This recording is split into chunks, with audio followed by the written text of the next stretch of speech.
안녕하세요. 마음의 안따입니다. 네, 여러분 오늘은 우리가 성격장애의 9번째 시간으로서 의존성 성격장애에 관련해서 함께 이야기를 나누어 보도록 하겠습니다.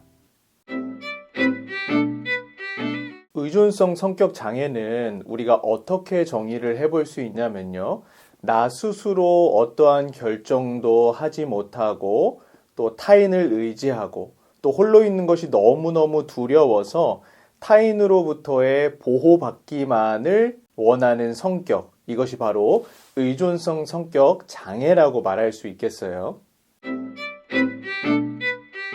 여러분, 그러면 의존성 성격 장애를 가진 사람들이 혼자 존재하는 것이 굉장히 어려운데, 우리가 이러한 의존성 성격의 정의 아래에서 이 의존성 성격을 갖고 있는 사람들의 핵심, 그 핵심 코어의 인지에는 무엇이 있냐면, 여러분, 바로 이 의존성 성격은 나는 능력이 없어. 나는 능력이 없기 때문에 나는 반드시 누군가를 의지해야만 해, 의존해야만 해 라고 하는 인지가 계속해서 작동이 되기 때문에 혼자 독자적으로 무엇인가를 세워나가고 일을 행하고 관계도 그런 식으로 맺게 되는 것이거든요.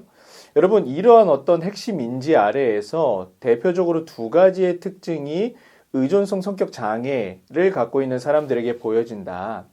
먼저 첫 번째는요. 나의 주체성 없이 어떤 것이든 타인에게 맡긴다라고 하는 거예요. 여러분, 아주 의존성이 있는 사람들은 아주 작고 그냥 누구나 다 할 수 있는 이러한 일들까지도 누구에게 맡겨요? 다른 사람한테 맡기는 거예요. 해주기를. 왜냐하면 스스로 선택하고 스스로 그것을 해나가는 것에 대한 두려움이 있기 때문에 그런 것이거든요. 그래서 내 주변 사람들에게, 가족에게, 연인에게 이렇게 의존을 한다. 그리고 또 하나는 혼자 있는 것 자체를 매우 두려워하고 불안해하기 때문에 때로는 심한 공허감에 빠져 있게 된다. 그리고 또 다른 두 번째 특징은 뭐냐면 누군가의 분리에 대한 이렇게 분리가 될 수도 있죠. 떨어질 수도 있는 거고, 우리 모든 사람들이 함께 24시간 365일 같이 있을 수 없죠. 그런데 이 부분에 대한, 이 분리에 대한 심한 공포심과 두려움이 있다라는 대표적인 특징이 있는 거예요. 여러분, 이 의존성을 갖고 있는 사람들은 내가 의존하던 누군가가 떠나갈까봐 늘 마음 안에서 노심초사를 하게 되거든요. 이런 부분의 두려움이 계속해서 지속이 된다는 거고요. 또 하나는 내가 의존하던 그 사람을 놓치지 않기 위해서 수단과 방법을 가리지 않고 지나치게 상대에게 내 삶 자체를, 내 모든 것을 다 맞춰버린다는 데 있어요. 그리고 또 하나는요, 타인이 부탁을 하죠. 근데 그 부탁이 정상적인 부탁이면 우리가 어느 정도 들어줄 수 있지만 그것이 정상적이든 비정상적이든 합리적이든 합리적이지 않든 그러한 부탁이 들어왔었을 때 그것을 절대 거절하지 못하는 이러한 특징들이 있다라고 말할 수 있어요. 그러면 여기에서 그 의존성 성격 장애를 DSM-5에서는 어떻게 진단하고 있는지 그 진단 기준에 대해서 좀 이야기를 해보겠습니다. 먼저 첫 번째, 타인으로부터의 과도히 많은 충고 또는 확신 없이는 일상의 판단을 하는데 어려움을 겪는다. 두 번째, 자신의 생활 중 가장 중요한 부분에 대해 타인이 책임질 것을 요구한다. 세 번째, 지지와 칭찬을 잊는 것에 대한 공포 때문에 타인과의 의견 불일치를 표현하는 데 어려움을 나타낸다.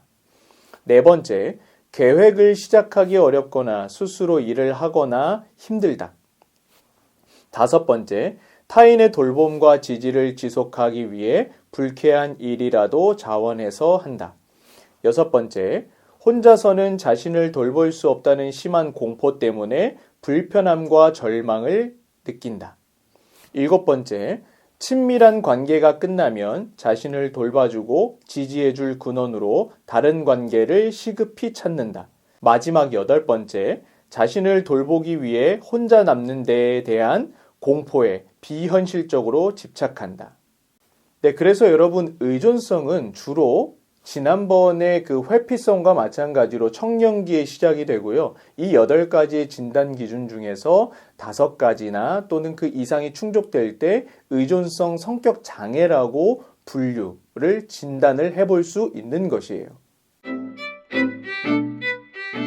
네, 그렇다면 이제 우리가 그러면 의존성 성격 장애가 어떠한 이유에서 발생하게 되었냐, 그 원인이 무엇인지를 함께 이야기를 해볼 텐데요. 여러분, 의존성 성격 장애도 그 과하게 발달한 부분과 과소하게 발달한 부분이 있어요.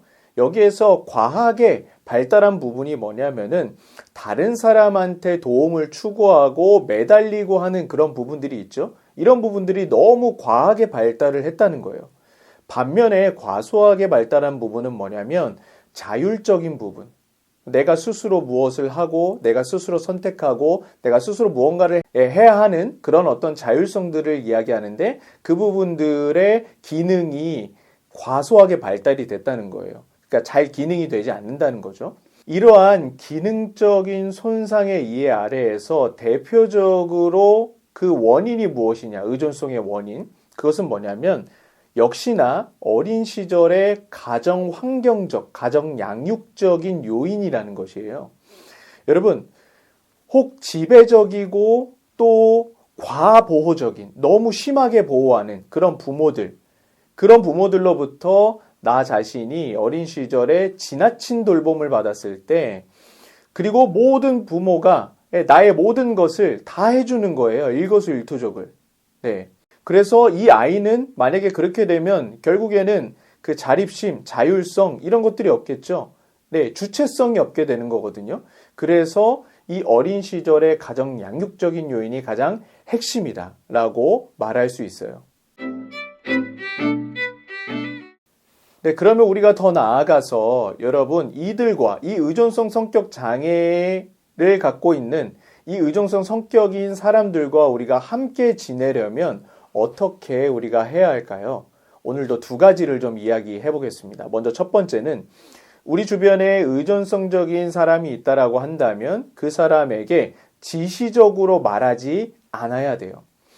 여러분, 의존성 성격 장애를 갖고 있는 사람들은 기본적으로 상대가 하는 말이 너무너무 중요하거든요. 그리고 그것이 결정적인 부분이 된다라는 거예요. 그렇기 때문에 이들 옆에서 야, 너 이거 해, 너 저거 해 라고 계속해서 이런 식으로 말을 하게 되면 뭐예요? 이들의 의존성이 더 악화가 되고 더 심화가 된다라는 거예요. 그래서 그냥 명확한 답을 해주지 말고 그냥 반응을 좀 해주면서 기다려주는 것이 핵심이라고 말할 수 있겠고요. 2번째는 뭐냐면은 절대 그들을 대신해서 무엇을 해주지 말라라는 거예요. 여러분, 의존성 성격 장애를 갖고 있으면 그들은 언제나 어떻게 되죠? 상대가 무엇만을 해주길 원하잖아요. 해주기만을 바라거든요. 이러한 점을 여러분들이 기억하시면서 그냥 해주지 말고 그가 스스로 할 수 있도록, 그가 스스로 선택해서 할 수 있도록 독려를 할 필요가 있다는 것이에요. 이제 마지막으로 그러면 내가 의존성 성격이 있거나 의존성적인 경향이 너무 강했을 때 어떠한 노력들을 좀 해야 할까요? 먼저 첫 번째는요. 나만의 인생을 찾으려고 노력해야 한다는 것을 기억하시길 바라요. 여러분, 다른 사람이 나의 인생을 대신 살아줄 수 없거든요.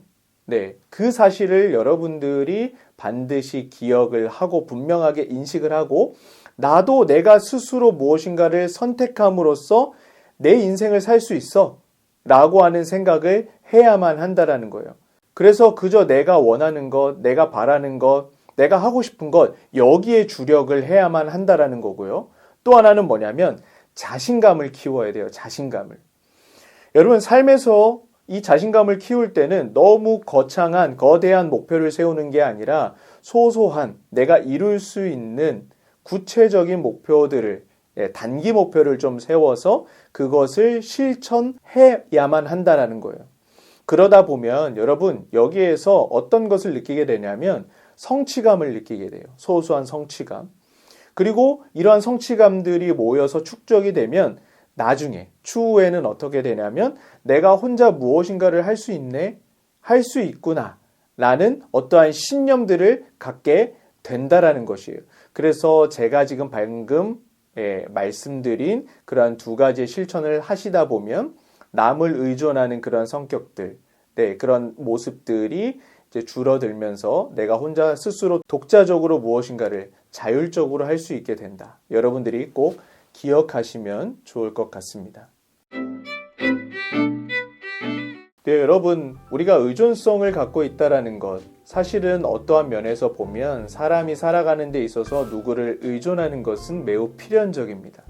그런데 문제는 뭐냐면 이 의존하는 것이 필연이지만 너무 과하게, 과유불급이라고 하죠. 뭐든지 과하면 문제가 발생하게 되는 거예요. 의존성에게 있는 가장 취약점 중에 하나는 나 스스로가 무엇인가를 할 수 없다라는 그 생각이 내 안에 내재가 되어 있는데, 여러분, 그럼에도 불구하고 여러분들께서 이 소소한 목표들을 좀 짜면서 또 그 안에서 여러분들이 부단한 노력을 하시게 된다면 내가 남을 의존하는 그 모습에서 벗어나서 내가 자율적으로 무엇인가를 할 수가 있다. 여러분, 포기하면 안 됩니다. 여러분들이 정말 내가 누군가를 의존하지 않으려면 여러분들께서 스스로 나는 할 수 있다, 나는 할 수 있어, 나는 혼자 무엇인가를 선택할 수 있어 라는 생각을 하시면서 노력을 하시게 되면 결과적으로는 여러분들이 이 의존적인 성격에서 벗어날 수 있다. 여러분 반드시 기억하시고요. 여러분들이 삶에서 잘 실천을 하게 되시기를 바라겠습니다.